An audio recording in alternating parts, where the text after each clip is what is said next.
Reels, Mana Bharatiya app. Upload more, earn more. Made for Telugu creators. Reels upload cheyandi. వెంటనే Reels download చేసుకోండి. రోజు రోజుకి ఐబొమ్మ రవికి ప్రజల్లో ప్రజాదరణ పెరుగుతుంది. ఆ పోలీస్ వాళ్ళ ఎంక్వైరీలు కూడా ఈ సైట్స్ కి లింక్స్ కి సంబంధించిన ఏ ఇన్ఫర్మేషన్ రాలేదు అని అయితే మనకి బయటికి రావడం జరిగింది. దాని గురించి ఏమంటారు అసలు?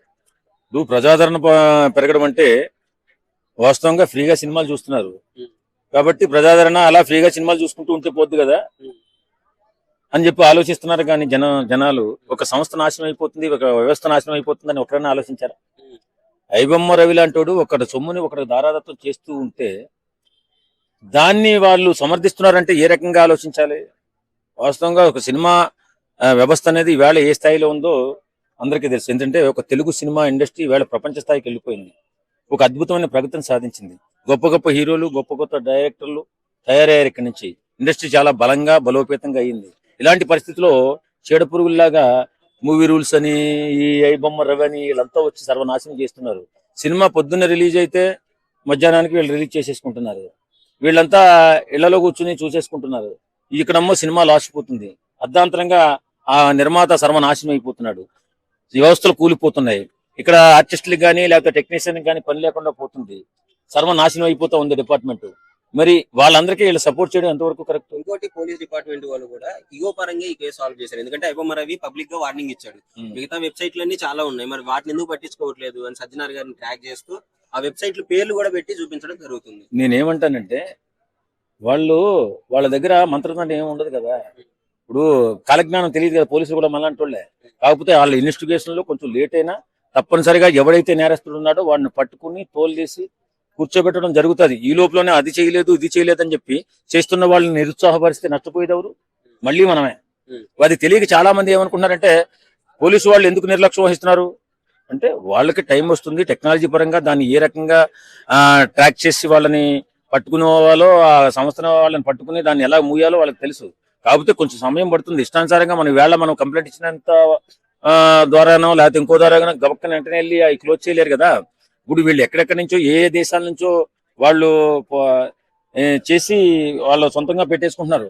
కాబట్టి నేనేమంటానంటే పోలీసు వారిని నిందించకుండా కొంచెం ఓపిక పట్టినట్లయితే ఖచ్చితంగా ఇలాంటి దుర్మార్గులు ఒక వ్యవస్థను నాశనం చేసే ఇలాంటి చీరపురుగులు దొరుకుతారు.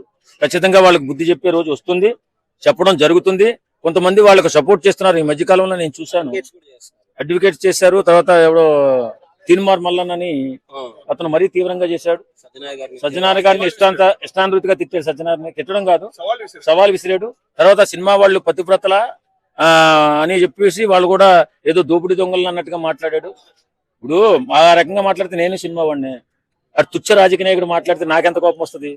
ఈ రాజకీయాల్లో ఉన్నటువంటి దొంగనా కొడుకులు 100 కోట్లు 1000 కోట్లు చేసేసి ప్రజల రక్తాన్ని తాగేస్తున్నటువంటి ఈ రాజకీయ నాయకులు కూడా సినిమా వాడి గురించి మాట్లాడడం అని బాధేయదా?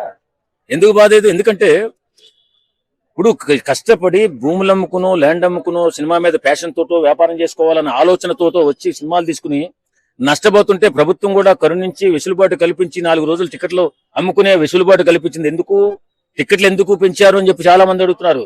ఇలాంటి వెధవలు ఇలాంటి దొంగనా కొడుకులు దోపిడీ చేసేస్తుంటే ప్రభుత్వం ఆలోచించి యోచించి వెసులుబాటు కల్పించింది. సన్నాసులారా, టికెట్ల గురించి అడిగే ముందు చెప్పే ముందు సినిమా వాడిని తిట్టే ముందు గుర్తుపెట్టుకోండి. తుచ్చ రాజకీయ నాయకులు కూడా సినిమా వాడిని తిడుతున్నారంటే మరి ఎంత బాధేస్తుంది? చేయవలసిన సంస్కరణలు ఎవరు? 350 రూపాయలు డ్రింక్ ఉంది, 400 రూపాయలు ఛాయ్ ఉంది, పాప్కార్న్ ఉందని చెప్పే ఈ సన్నాసి, ఒరే సన్నాసి, నేనేం చెప్తున్నానంటే ప్రభుత్వం చేయవలసినటువంటి కార్యక్రమాలు ప్రభుత్వం దాని మీద నియంత్రణ పెట్టవలసిన ప్రభుత్వం పెట్టక మానేసి సినిమా వాళ్ళు పతివ్రతల దోపిడీ దొంగల్లా మాట్లాడుతున్నాడు. నిజంగా చాలా బాధేసింది. అంటే అతను ఏమనుకున్నాడు, కొత్తగా రాజకీయ పార్టీ పెట్టాను, ఏదో రకంగా కాంట్రవర్సీ చేసి నా రాజకీయ పార్టీని పైకి తేవాలనే ఆలోచనతో పతివ్రతలా ఇదా అని మాట్లాడదు. అంటే రాజకీయ నాయకులు పతివ్రతలా? ఇవాళ ఉన్న పరిస్థితిలో 100 కోట్ల రూపాయలు ఎలా వస్తున్నాయి వీళ్ళందరికీ? దోపిడీ కాదు అది? 1000 కోట్లలో దొరికిపోతున్నారు, దోపిడీ కదా? ఇలాంటి తుచ్చ రాజకీయ నాయకులు కూడా సినిమా వాడిని అవమానించడమే, సినిమా గురించి మాట్లాడటమే. ఎలా వచ్చాడు అతను? ఇలాగే మైకట్టుకుని వచ్చాడు. ఒకసారి వచ్చి ఇప్పుడు ఏ స్థాయికి వెళ్ళాడు? బ్లాక్మెయిల్ చేసి బెదిరించి ఈ స్థాయికి వచ్చి వాడు కూడా సినిమా వాడి గురించి మాట్లాడడం సిగ్గేస్తుందా?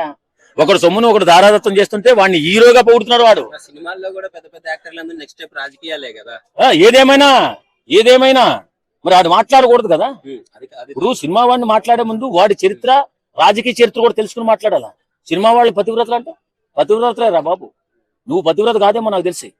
మేము పతివ్రతలమే. ఇష్టానుసారంగా మాట్లాడి ఏదో చేయాలి, కాంట్రవర్సీ చేయాలి, రాజకీయంగా ఎదిగిపోవాలంటే పెట్టింది తుప్పాస్ పార్టీ. నువ్వు నీ పార్టీ ఎక్కడ ఉంటుందో ఎవరికి తెలీదు. బీసీలు రెచ్చగొడతావు, ఉన్నత వర్గాన్ని తిడతావు. నీ ఇష్టం కాదు కదా. ఇప్పుడు నువ్వు మామూలుగా విమర్శలు చేసి చేస్తున్నటువంటి ప్రభుత్వం మీద విమర్శ చేయి.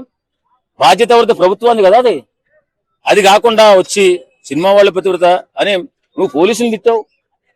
నీ దగ్గర ఆధారాలను తిట్టు, మరి సినిమా వాళ్ళని ఎందుకు తిట్టావు? సార్ ఫైనల్ గా ఐబొమ్మ రవి గురించి ఏమని చెప్తారు? ఐబొమ్మ రవైనా ఇంకొకరైనా ఒక వ్యవస్థనో ఒక సంస్థనో నాశనం చేస్తున్నటువంటి వ్యక్తులను పట్టుకోవాలండి. అది ఫ్రీగా వస్తుంది కానీ ఆశించకూడదు. ఈవేళ సినిమా పరంగా ప్రపంచ స్థాయికి వెళ్ళింది. తెలుగువాడు ఉన్నాడు రా అని తెలుసా ఈవేళ? ఏమండి సినిమా ఒకసారి మన తెలుగు సినిమా రిలీజ్ అవుతే బాలీవుడ్ వాళ్ళు కూడా సినిమాని ఆఫ్ చేసుకుని తెలుగు సినిమా వస్తుందిరా, మంచి కథతో వస్తారా వాళ్ళు, చాలా జాగ్రత్తగా ఉండాలని సినిమాలు ఆఫ్ చేసుకుని మన సినిమా రిలీజ్ అయిన తర్వాత దాని 10 రోజులు 20 రోజుల తర్వాత సినిమాలు రిలీజ్ చేసుకుంటున్నారు. ఈవేళ ప్రపంచ స్థాయిలో రిలీజ్ అవుతుంది మహేష్ బాబు గారి సినిమా. ఇంత ప్రగతిని సాధిస్తున్నటువంటి సినిమా వాడిని ఉచ్చనీచాలు లేకుండా తిడుతున్నారు కొంతమంది సన్నాసులు. నిజంగా చాలా బాధేస్తుంది. కాబట్టి ఏమంటానంటే ఇలాంటి మనకి ఫ్రీగా వస్తుంది కదా అని ఎవడో సంపాదించుకుంటాడండి. మనం ఇద్దరం ఉన్నాం, వాడు సంపాదించుకోవడం వెళ్ళి దోచేసుకుంటే మన దగ్గర బలం ఉందని అది కరెక్టేనా? మన దగ్గర టెక్నాలజీ ఉందని చెప్పి దోచేసుకుంటే కరెక్టేనా? వాడు ఎంతో తెలివైన వాళ్ళగా కీర్తిస్తూ వాడిని మంచిగా ఉపయోగించండి మళ్ళీ సలహాలు ఇవ్వడం సిగ్గుండారా బతుకుతుంటే. అలాగే మన రవి గారికి ఇండియన్ సిటిజన్ కాకుండా నెదర్లాండ్ సిటిజన్ ఉంది కదా, దాన్ని బేస్ చేసుకుని తను బయటకు రావచ్చు. ఏం రాలేడండి. ఇక్కడ ఇండియన్ సిటిజన్షిప్ ఉంది కదా. నేరం జరిగింది హైదరాబాద్ లోని, ఇక్కడ ఉన్న పరిశ్రమ మీద కదా. వీళ్ళు పెట్టిన కేసులు ఉన్నాయి కదా. ఖచ్చితంగా వాడు నేరస్తుడే, తప్పించుకునే అవకాశం ఉండదు. కాకపోతే మన ఇండియా లా ప్రకారము ఖచ్చితంగా బెయిల్ వస్తుందండి. బెయిల్ రాకుండా పోదు. ఏదైనా కానీ ఏ కేసు అయినా బెయిల్బులే కదా. కాబట్టి అతను వస్తాడు. కానీ కాబట్టి జరిగిన నష్టానికి సమాధానం చెప్పాల్సి ఉంటుంది. ఓకే సార్, అట్లాగే ఈ సినిమా హాల్ గురించి మీరు అంటున్నారు రేట్లు కంట్రోల్ చేయండి అని. కానీ పెద్ద పెద్ద సినిమా హాల్ అన్ని డైరెక్టర్లకి, సినిమా హీరోలకే ఉండే కదా, వాళ్ళ చేతుల్లోనే ఉండే కదా రేట్లు. లోపల పాప్కార్న్ రేట్లు అన్ని కంట్రోల్ చేయొచ్చు కదా. మీకు అర్థం కాదు ఏంటంటే ప్రభుత్వం ఆలోచించి దాన్ని ట్యాక్స్ పెట్టడం కానీ సినిమా హాల్ అన్ని కొన్ని ఈయన ఈ మధ్య ఎవరు ఇప్పుడు దాకా మాట్లాడుకున్నాం తిరుమార్ మల్లన్న అంటున్నాడు. సినిమా వాళ్ళు కూడా వాళ్ళే, సినిమాలు కూడా వాళ్ళే. నువ్వు సంపాదించుకుంటే నీయే ఉంటుందిరా బాబు. ఇవాళ నీకంటే చాలా బలహీనలు ఇక్కడ కెమెరాలో పెట్టుకుని తిరుగుతున్నారు. మరి నువ్వు ఆ స్థాయికి వెళ్ళిపోయావు, ఒక ఎమ్మెల్సీ అయ్యావు, ఇవాళ రాజకీయాల్లో ఉన్నావు, నువ్వు పెద్ద స్థాయికి పెరిగిపోయావు. మరి ఆ స్థాయికి పెరుగున్నావు అంటే నీ టాలెంట్ అది. ఎవరి టాలెంట్ వాడుకుంటది. కాబట్టి దోపిడీ చేస్తున్నవాడు ఎవడు, దొంగతనం చేస్తున్నవాడు ఎవడు, వాడిని గురించి ఆలోచించాలా.